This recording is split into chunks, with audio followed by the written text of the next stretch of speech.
Fogueira Santa. É uma campanha de fé, fundamentada na Palavra de Deus. Ocasião em que levamos os pedidos à Terra Santa, lugar da manifestação de Deus no passado.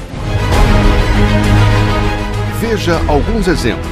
Foi nesse lugar nós te clamamos, nós determinamos a certeza que o Senhor está conosco. Em todo o mundo, em todos os continentes, a bênção na vida dessas pessoas. Nós assumimos a nossa fé diante do mundo. E agora, em julho, a maior campanha de todos os tempos. O Extraordinário. Mas por que a maior campanha?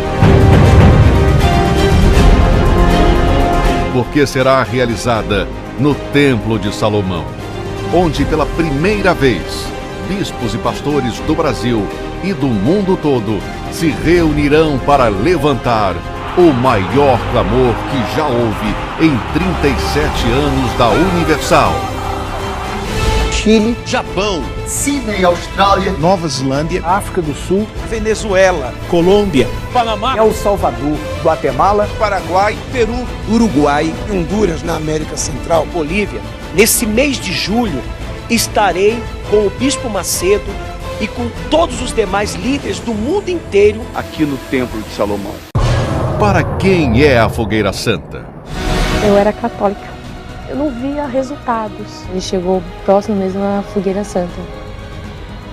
E eu criei na profecia, fiz o meu pedido. Hoje eu sou casada. Hoje eu moro numa casa confortável.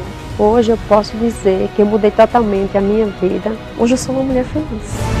Assim como no Templo de Salomão é chamado de casa de oração para todos os povos, assim também é a Fogueira Santa.